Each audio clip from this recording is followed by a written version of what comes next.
Selamat datang di podcast Rumah Vaksinku. Pernah tidak kamu masuk ke sebuah restoran, suasananya ramai, banyak keluarga, tapi anehnya sunyi? Maksudku, tidak ada suara anak-anak berlarian atau tertawa. Saat kamu menoleh, semua anak, mulai dari balita sampai remaja, kepalanya menunduk. Cahaya biru memantul di wajah mereka. Mereka ada di sana secara fisik, tapi mental mereka entah di mana. Pemandangan klasik abad ke-21, digital pacifier atau empeng digital. Itu fenomena yang menarik sekaligus sedikit menakutkan, bukan? Kita semua pernah melihatnya, atau bahkan mari jujur saja, kita semua pernah melakukannya sebagai orang tua atau paman dan bibi. Memberikan gawai supaya bisa makan dengan tenang. Tapi pertanyaannya, apakah keheningan itu sepadan dengan harganya? Itu dia. Apakah sepadan? Itu pertanyaan yang terus menghantui saya. Kita bicara soal screen time atau waktu layar pada anak hari ini. Rasanya ini topik yang sudah sering dibahas, tapi entah kenapa kita tidak pernah benar-benar menemukan solusinya. Malah rasanya makin parah. Dulu kita khawatir soal TV, sekarang layarnya ada di saku, bisa dibawa ke toilet, ke tempat-tempat tidur, kemana saja. Betul. Dan perbedaannya bukan hanya pada portabilitasnya. Ini tentang interaktivitas dan algoritma. Kalau TV zaman dulu, acaranya selesai, ya selesai. Layar hitam. Tapi kalau sekarang, YouTube autoplay, scroll tanpa henti di TikTok atau Instagram, game yang dirancang dengan psikologi behavioristik untuk membuat anak ketagihan. Kita tidak sedang melawan layar. Kita sedang melawan ribuan insinyur dan psikolog di Silicon Valley yang tugasnya memastikan mata anak kita tidak lepas dari layar itu. Wow, kalau didengar begitu terdengar seperti pertarungan yang tidak adil ya. Kita melawan algoritma canggih hanya dengan modal ayo nak sudah mainnya. Tapi begini, sebenarnya apa sih yang terjadi di otak anak saat mereka terpaku pada layar itu? Kenapa rasanya susah sekali memisahkan mereka dari gadget tanpa ada drama tangisan histeris? Bayangkan otak anak itu seperti hutan yang sedang tumbuh subur. Jalur-jalur saraf sedang dibangun. Nah, aplikasi dan game modern itu bekerja seperti mesin slot di kasino. Mereka memberikan dopamin, hormon rasa senang, secara instan dan cepat. Klik dapat poin, geser, lihat gambar lucu. Stimulasinya tinggi sekali. Bandingkan dengan dunia nyata.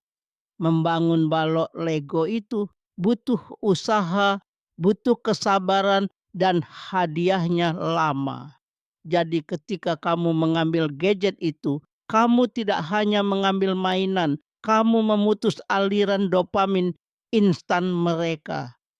Otak mereka merasa jatuh ke dalam kebosanan yang menyakitkan. Jadi dunia nyata itu membosankan bagi mereka. Itu menyedihkan sekali mendengarnya. Dalam konteks stimulasi otak, ya, dunia nyata itu lambat, perlu proses, dan inilah bahayanya. Jika anak terbiasa dengan kecepatan tinggi di layar, mereka akan kesulitan untuk fokus pada hal-hal yang lambat tapi penting. Membaca buku, mendengarkan guru di kelas, atau sekadar duduk diam melamun. Padahal kita tahu kreativitas justru lahir dari rasa bosan, bukan? Tepat sekali. Saya ingat waktu kecil, kalau bosan, saya dipaksa mencari cara untuk menghibur diri. Menggambar di tanah, bikin cerita sendiri. Sekarang begitu anak bosan 1 detik saja, solusinya langsung disodorkan di depan mata. Hilanglah kesempatan untuk berimajinasi. Tapi, apakah semua screen time itu buruk? Maksud saya, ada juga kan aplikasi belajar, coding, atau dokumenter. Ini poin yang krusial. Kita tidak bisa memukul rata. Ada konsep yang disebut konsumsi pasif versus konsumsi aktif. Konsumsi pasif itu seperti zombie, menonton video unboxing mainan selama 2 jam tanpa berpikir, cuma menatap. Itu seperti makan junk food mental, kenyang tapi tidak bergizi. Nah, konsumsi aktif itu beda.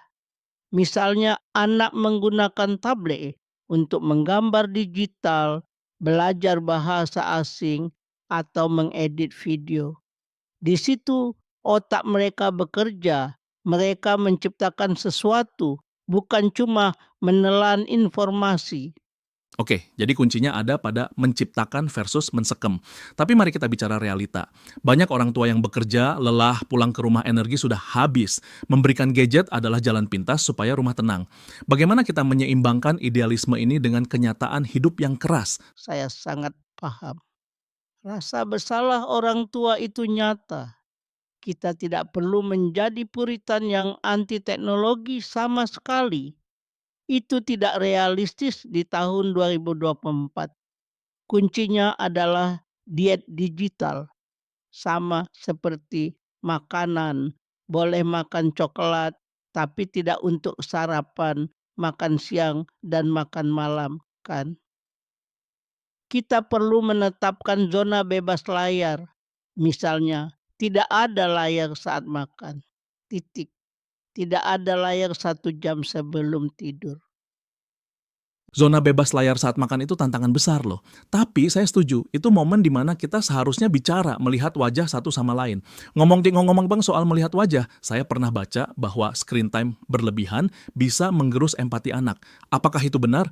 Atau itu cuma nakut-nakutin orang tua saja? Sayangnya, itu punya dasar ilmiah yang kuat. Empati itu dipelajari lewat interaksi tatap muka. Kita belajar membaca mikroekspresi. Kalau teman saya cemberut, berarti dia sedih. Kalau nadanya tinggi, dia marah. Nah, di dunia digital, interaksi itu seringkali hilang atau tereduksi jadi emoji. Emoji menangis tidak sama dengan melihat temanmu benar-benar menangis di depanmu. Jika anak menghabiskan lebih banyak waktu berinteraksi dengan pixel daripada dengan manusia, otot-otot sosial mereka tidak terlatih. Akibatnya, kita melihat generasi yang mungkin sangat pintar secara kognitif, tapi canggung atau bahkan tumpul secara emosional. Itu menakutkan. Kita membesarkan anak-anak yang cerdas tapi dingin seperti robot. Mungkin robot ini terlalu ekstrim, tapi lebih ke arah terisolasi. Ada paradoks besar di sini. Mereka terkoneksi dengan seluruh dunia lewat internet, tapi terputus dari orang yang duduk tepat di sebelah mereka. Dan jangan lupa, anak-anak adalah peniru ulung.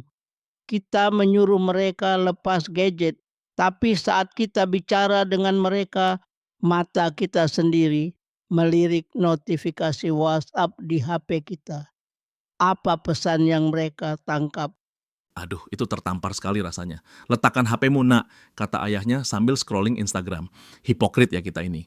Jadi ini bukan cuma soal mendisiplinkan anak, tapi mendisiplinkan diri sendiri juga. 100%.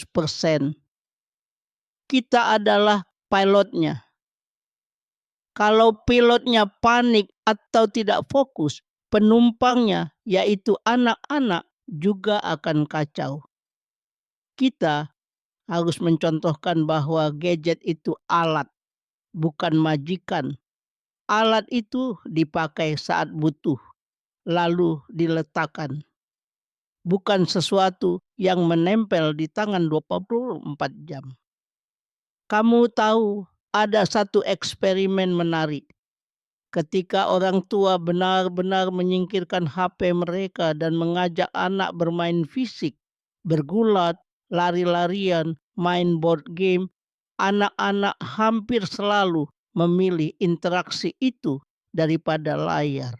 Benarkah? Jadi sebenarnya mereka merindukan kita, tapi kita yang seringkali sibuk dengan dunia maya kita sendiri? Tepat, layar itu pelarian karena koneksi nyata sedang tidak tersedia.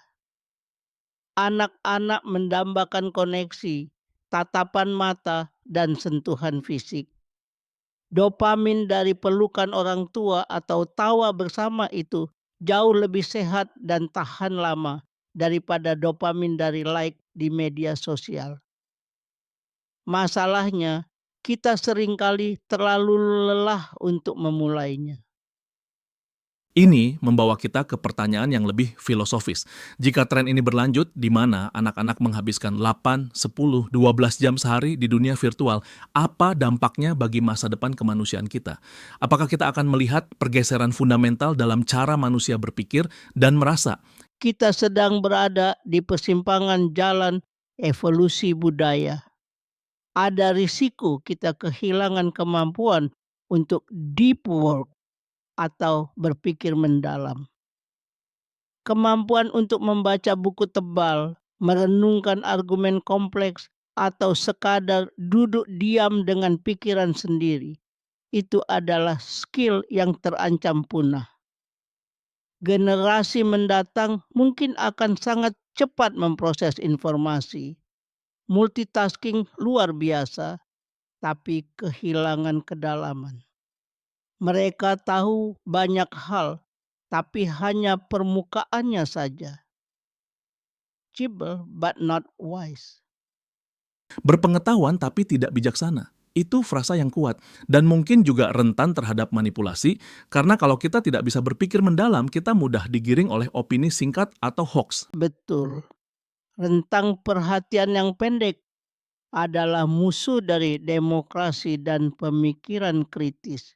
Tapi saya tidak ingin kita berakhir dengan pesimisme total. Teknologi juga membuka pintu yang luar biasa. Anak-anak sekarang bisa belajar astrofisika di kamar tidur mereka, bisa berkolaborasi dengan teman di benua lain. Tantangannya adalah bagaimana kita sebagai orang tua dan masyarakat membangun pagar yang aman. Bagaimana kita mengajarkan mereka menjadi tuan atas teknologi, bukan budaknya. Jadi solusinya bukan membuang iPad ke tempat sampah ya. Tertawa, kecuali kamu mau pindah ke hutan dan hidup tanpa listrik, itu bukan solusi. Solusinya adalah intentional parenting atau pengasuhan yang berniat. Sadar, jangan biarkan algoritma yang mengasuh anakmu. Kamu yang harus mengurasi kontennya. Kamu yang harus membatasi waktunya. Dan yang paling penting, kamu yang harus menawarkan alternatif yang lebih menarik di dunia nyata. Alternatif yang lebih menarik, itu kuncinya. Mengajak mereka memanjat pohon, memasak bersama sampai dapur berantakan, atau sekadar jalan kaki sore tanpa bawa HP. Hal-hal sederhana yang membuat kita merasa hidup. Persis. Karena pada akhirnya kenangan masa kecil yang akan mereka ingat 20 tahun lagi bukan, wah dulu aku nonton video YouTube ini seru banget. Tapi ingat tidak waktu ayah dan ibu mengajakku main hujan-hujanan. Sensasi, fisik, emosi, koneksi, itu yang tidak bisa didigitalkan. Luar biasa. Jadi untuk para pendengar di rumah, mungkin setelah podcast ini selesai, tantangannya adalah jangan langsung scroll ke episode berikutnya. Coba letakkan HP Anda, lihat anak Anda atau pasangan Anda, atau sekadar lihat keluar jendela.